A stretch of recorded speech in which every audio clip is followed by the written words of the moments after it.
The Knight of Pentacles. I know whenever we see the Knight of Pentacles, everyone always says, oh, he's the slowest moving knight. But there's a reason for that, right? It's because he's the most reliable knight. He's the one that's going to get the job done. He's not afraid of hard work. I think he's always very hardworking. He's the perfectionist. He tries to make sure the job's done properly. You know, all the I's are dotted, all the T's are crossed. Every step is taken carefully and properly, right? Now, when this knight comes up as an underlying energy, it almost feels as if you're kind of slowing down and you're looking at what you've been doing. I'm saying that as well because we have the Seven of Pentacles coming up at the heart of your reading. That's what your focus is on.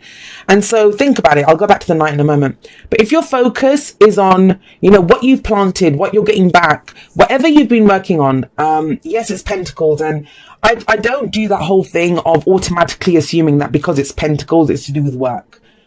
Pentacles are tangible representations of security and stability in our lives. And anything can be that, right? Our homes, our relationships, something that we can see, feel and touch that gives us security, but you've put work into it. You planted the seeds, you sown the seeds rather, you've watered them, made sure they're weeded, made sure they got enough light. You've done the work. You've been putting in work. Now you're starting to see the results of the work that you've been doing.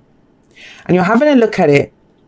And this is where we assess. I always think with the sevens, we're kind of assessing and looking at it and thinking, well, is this what I wanted? When I kind of went in this, when I planted those seeds, did I want that big of a, like whatever this is, a bush or a tree? Did I want apples? Did I get oranges? Like, what is it that I want? And this is where we decide if it's still worth putting effort into, or if we want to tweak it, change it, or go do something else, right? What else do I need to know? What else do I need to bring in at this stage? You know, maybe it's not growing fast enough. So this is where you kind of give it some kind of oomph, like it needs extra light, or you want to repot it or something like that. I'm not even a gardener, so I don't know why I always call it the gardener card. Now, to do that, you need the Knight of Pentacles energy, right? Which is to slow down, have a look at it and think, what am I doing here? How much work and effort am I putting into it? Now, the only thing I will say with this, there's no good or bad cards. I always say that, right? Every card has an energy, which is a blessing or a curse. We use it as a blessing or a curse. And I tend to, in my readings, look at the blessings, how we can use that energy to the best advantage. You know, if it's fire, are we going to cook and keep ourselves warm with it? Or, you know, I'm not going to focus on, burn your house down with it or set yourself on fire. That's just not the way that I work. So with this energy, the curse side of it is that we can want things to be perfect. This will be a very kind of perfectionist energy. Why is it not perfect? Why is this not happening? And we can be a bit hard on ourselves. We can judge whatever we've been putting effort into unfairly when this kind of energy comes up. So it's about finding that sweet spot, that kind of middle place where you're looking at it, but you're seeing it clearly for what it is. And that's how you'll know if it's worth putting more effort into, or if you want to tweak it or change something about it, right? Knights, they're always about progress. So you will make progress. As much as they call him the slowest knight, he still moves. It might be slowly, it might be baby steps. There is a very slow energy here. I will not lie to you. With the Knight of Pentacles, Seven of Pentacles, this is the card of patience. It can be having patience. You know, it's okay, it's cool, I like the initial results, I'll keep putting work into this, I'm ready, you know, to sustained effort will bring me the results I hope for eventually. That's what this card says. Why is that? Why would you go to this? Because you've had some recognition for something that you've done. Six of Wands is that, you know, he sits up there on his horse, proud of what he's done, saying, hey, look at me, look what I've achieved, there's my victory wreath, I've had a victory. So this is being acknowledged or being recognized. That if this is a work reading for you, you've done well. You've done really well. But it's kind of with this energy coming up, I don't feel like this is enough. Whatever you've been recognized for, it's like, well, great, I was recognized for that, but how do I go further? This is a relationship reading. It's about, you know, you might be in a relationship that requires a lot of hard work, and relationships can be any relationship, right? Your friends, family members, your lover, whatever it is, you know, if you've put, you know, you're kind of analyzing at this time, how much effort am I putting into this? What am I getting out of this relationship? There have been some good moments. I'm not going to lie. Like, you know, with the Six of Wands in the past, we've had some recognition. We have had some recognition, and we're proud. We're proud of what we've done so far. That's the whole thing. I do see this as a card of pride, because he sits up there with pride in what he's done. So it's not about It's not that you don't like what you've done so far, the work that you put, you don't begrudge that. But at some point, it's the rewards, right? Are you getting enough recognition? You might have created the best song ever. You might have, gotten your relationship to a really kind of steady place. I mean, say your partner was, they've had some issues and you've supported them and you've done all that and you're proud of how you've been in the relationship. But it's like, what am I getting back from this? That's that energy there. So I tried to give a few examples how that energy can play out.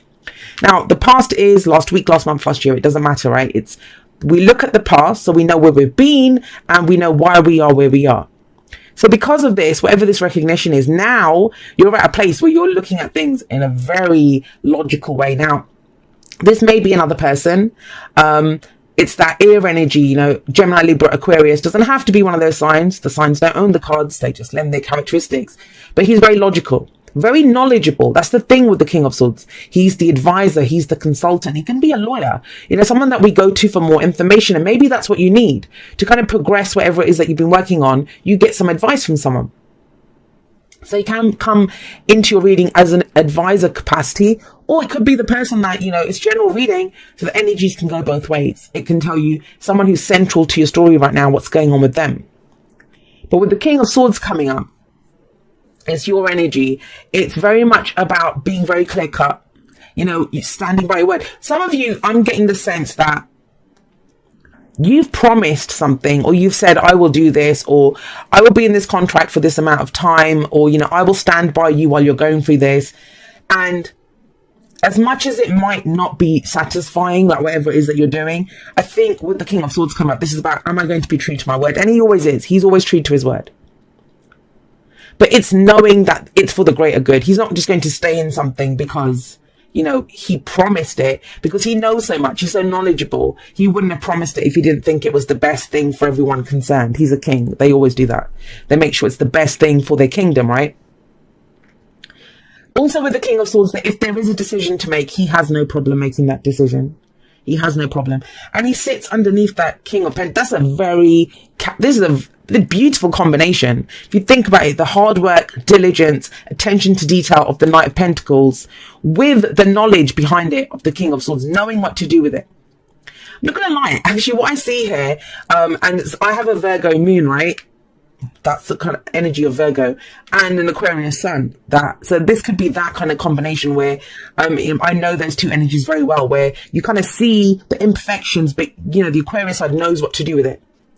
The attention to detail with the knowledge, and you're getting that energy. That's what's coming up for you, that you kind of know that. You're going to see exactly what needs to be worked on. And I think you will. I think for most of you, this is not about giving up. There's no ending here. There's no quitting. Something needs to be tweaked. The decision needs to be made. This needs to be progressed. This is amazing energy to get to do that. But the downside of the King of Swords, and that's why I know the Queen of Cups is coming up as the advice, is to do this, to progress this, to kind of look at it in this kind of very, very logical, very kind of, this kind of way of breaking it down to its bare essential and saying, well, this is the best thing for everyone concerned. This is how we move forward on this. It requires detaching from emotions. You're not necessarily doing things because it's going to make people the happiest. You're doing it because, the returns will be the best, or it's going to grow the business, or the relationship can move on because of this. But people might see you as cold and detached. That's the thing with the King of Swords. He can be cold and detached, and he has to be. He has to be that way. Doesn't mean he doesn't have emotions. He's just not ruled by them. Because think about it. When we speak our truth, or we tell someone the truth, if we come from an emotional place where we think, I don't want to upset them, we're not always going to be honest with them, right? Whereas if you're true, if you're loyal to the truth, if you're loyal to what you see as the right thing in that situation, then you might have to make a tough call sometimes. So that could be that energy. Where does it lead though? If you do this, if you step into this King of Swords energy, or get this advice that you're looking for, we have the Nine of Pentacles, which is amazing energy. But this is very much, I can do it. I can do it energy. And ultimately, have a look. That's what the Seven of Pentacles is working towards, this Nine of Pentacles. And you do get there. Whatever it is that you're putting effort into, I think the King of Swords, that, I can do this and I know why I'm doing it. But it's about recommitting. It's that renewal of the vow that you took, or the oath, or the decision that why you got into all of this in the first place. Now with the Nine of Pentacles coming up, this is where you create whatever it is you're trying to create. She's gained mastery. I mean, what's the card that's missing between the 7 and the 9? The 8, right? The 8 of Pentacles is the apprenticeship card. So there is more kind of knowledge needed, and that could be what the King of Swords is, that you try to get more information. You have that difficult conversation. You make whatever calls need to be made. So there's that very logical, I think it's information. I think it's getting more information. That's where you slow down to get the information, to have the talks, to find out what's going on, and to say where you stand in the situation. And it works out beautifully with the Nine of Pentacles, because this is where you gain mastery. The fact that she always has this kind of bird of prey on her always shows that, you know, she's gained mastery over that kind of more animalistic side of her. But like I said, though, each card has a bright side and a dark side, right? A light and a dark, a positive and negative, a blessing and a curse. The blessing of this card is that you've done it. Whatever you wanted to create, you create it. You are confident, you're independent. You know that you can do this. You know, I've done this myself. I don't really need anyone else to do it. The downside, though, the curse side of the Nine of Pentacles is you can become very comfortable there. You can be the big fish in the little pond. And it says you've got this beautiful garden of abundance. Amazing. But there's a whole world to explore outside of this. Enjoy what you've created, but then expand, right? It talks about expansion. How do you expand that? Well, the advice is the Queen of Cups. She's a great counter to the King of Swords, right? Where he's all logical, she's all heart. And they sit either side of this great abundance, you know. And abundance can be anything. Emotional abundance, financial abundance. If you want more love in your life, if you want more spirituality in life, whatever kind of abundance you're trying to create. Very kind of obvious message, right? Balance the head with the heart. Almost a Chariot, if you think about it, with these two on either side. This is about not ignoring what your heart wants. It might look great on paper. It might bring in the returns that you want. But the Queen of Cups says, does it truly make you happy? And this may be to do with the recognition that you got, because she sits underneath that. You know, yes, you've got pride in what you've done. Yes, you've achieved it. But if it looks good on paper, if that's the partner, your partner looks great, or the relationship on paper looks great now, but does it make you truly happy? Does it make you truly happy?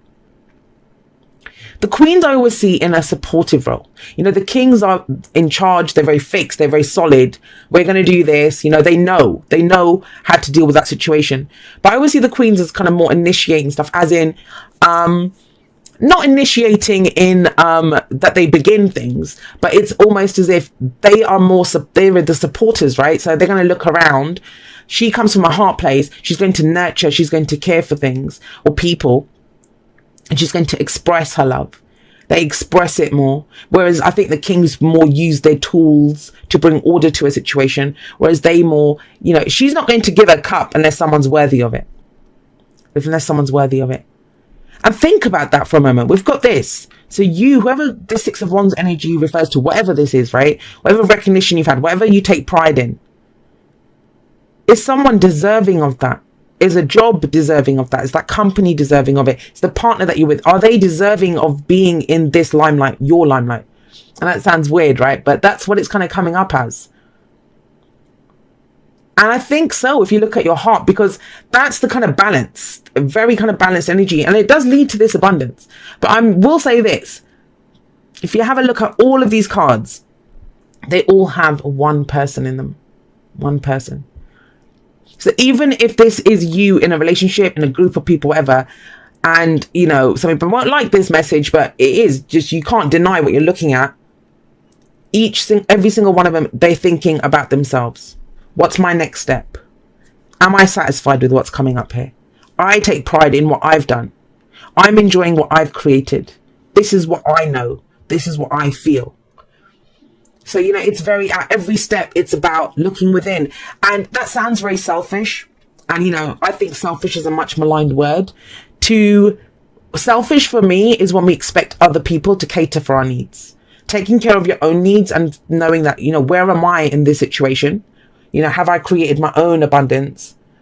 That's not selfish, because then we have more to give. We have more to give in that when our own cup is full, right?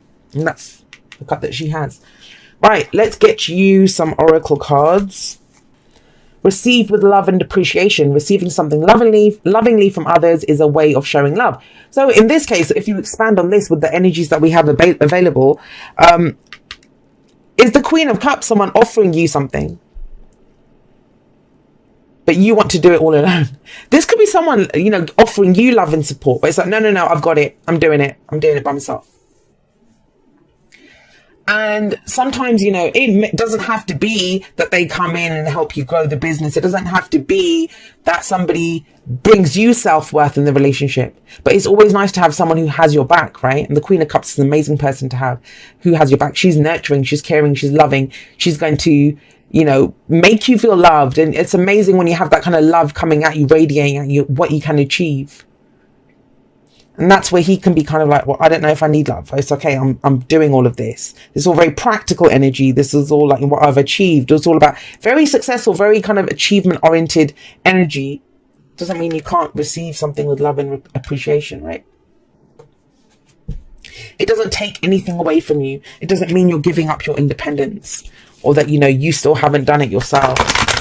I mean, I sit here, I've said this before in one of my podcast rambles, I sit here every week, I turn the camera on, I make the videos, I do the readings, but there's a whole army of people at my back who support me, who love me, who nourish me, my mind, body and spirit, to allow me to do whatever I do. And I don't take them for granted. And yeah, okay, so we have a change in the wind. Now, the only thing that I can kind of connect this to in this spread is the King of Swords. Maybe that's why you're slowing down, because this is where we can sense something's coming and the storm's about to come in, right? But the storm clears the air, and maybe that's the conversation that needs to be had. It's difficult, but it needs to be had.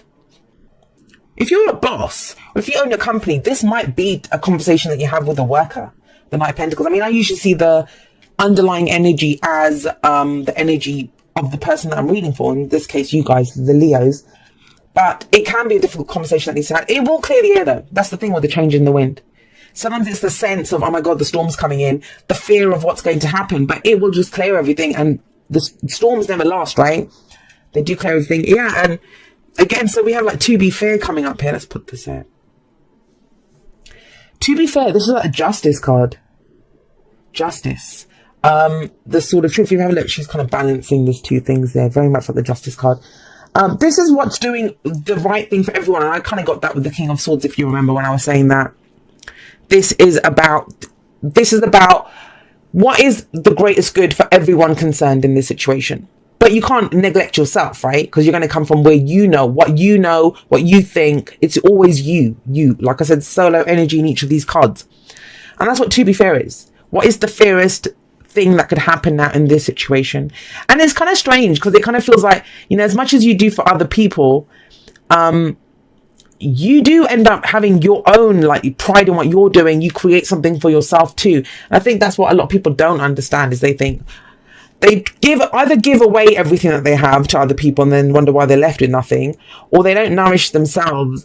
Or they nourish themselves exclusively and say screw everyone else. There's a sweet spot, which is a balance, not neglecting your own needs, but also not kind of drawing on other people unnecessarily, but accepting what's given to you. Okay, here we go. So it says, Dearest you, there are times you get lost but refuse to see your part in things. Happens to everyone. Something feels familiar but sort of off. If you're feeling confused, it's best to throw away that map you're using, which only lets you navigate based on your past experiences. That's very Knight of Pentacles energy. That isn't what you need right now. Instead, take a deep breath and open to the truth. A desire to stay in denial means that part of you doesn't want to be responsible for the pattern that's shown up in your life. And think about it for a moment. He's very much about the truth. The King of Swords, very much about the truth. And if he's come up in the present's the point of power. The whole point of this is to get us moving forward. That's why a lot of people say, oh, I've had, not just me, with most readings, you'll get people that get readings and they're like, well, the past was great, the present was right, but the future never happened. Because we have to work through the present energy, make the choices here, take the advice that's given here to progress forward. Nothing ever just happens. That's why when we have a question like, will this happen? It's like asking me, like, as someone did this the other day, actually, they asked me, when will things get better? And I go, you've just come to me This is a friend of mine, someone in my life. She said, you know, when will things get better? And I said, you've come to me and told me there are weeds in your garden. Now you're asking me when the weeds will disappear. And I was like, that's up to you. When you get down on your hands and knees and pull the weeds out, that's when they'll disappear. So remember that. Where was I on this? Yes, instead take a deep breath and open to the truth. A desire to stay in denial means that part of you doesn't want to be responsible for the pattern that's shown up in your life. Yes, this is the right time to wake up and start again. By the way, you will always get another chance. You have unlimited chances to start again. So whatever, you're reaping what you sow, right? But what have you sown? We love you so much. We really do. Be gentle with yourself. Coming out of denial is like being temporarily blinded by super bright lights. Allow your eyes to adjust. Carry on, special one. A beautiful life awaits. And it does, right? Loving you so, so much. I often say this, that, you know, if you feel like you've messed something up or you've made a mistake or done something, you can also fix it. You have the knowledge to fix it with the King of Swords coming up. And I want you to think of this. There's not a single major arcana card here. So this is a week where it's very much about what you want to do, what you want to achieve, the choices that you've made, how you tweak them. And with the Seven of Pentacles here, there's absolutely an opportunity to change what it is that you've been putting effort into.